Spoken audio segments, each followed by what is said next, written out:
మనిషి ఆరోగ్యంగా బతకాలనుకోవడం ఒక ఆర్థిక నేరం కిందకి పరిగణించబడుతుంది.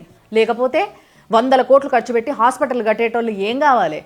కోట్లు కోట్లు ఖర్చు పెట్టి డాక్టర్లు చదివి డాక్టర్లు అయిన వాళ్ళ గతి ఏం కావాలి? ఇటు జిమ్ములు, న్యూట్రిషనిస్టులు, డైటీషియన్లు వీళ్ళందరూ ఎటు పోవాలి? అందుకే ఆరోగ్యంగా బతకడం అనేది సమాజానికి హానికరం. ఇంట్లో చేసే ప్రతి పని పెద్ద కష్టం అయిపోయింది అని చెప్పేసి పైసలు పెట్టి మరి మిషన్లు కొనుక్కొని మొత్తం మిషన్ల పైన ఆధారపడేటట్టు చేసిర్రు. తర్వాత ఆరోగ్యాలు పాడవుతున్నాయని చెప్పేసి మళ్ళా పైసలు కట్టి జిమ్లలో జాయిన్ చేసి అక్కడ తీసుకుపోయి ఇంట్లో చేసుకునే పనులే చేపిస్తున్నారు.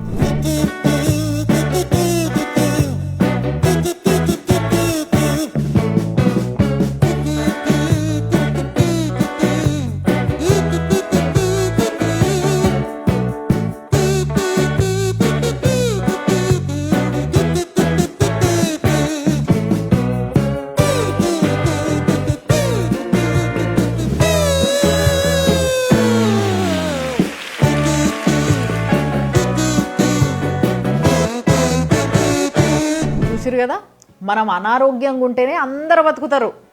అదే ఒకవేళ మనం ఆరోగ్యంగా ఉండడానికి ట్రై చేసినాం అనుకో, అది ఆర్థిక నేరం కిందికి వస్తుంది అన్నట్టు. ఇంకా చెప్పాలంటే మీరు చుట్టూ చూస్తే మేజర్గా 2 రకాల కొలువులు కనిపిస్తాయి మీకు.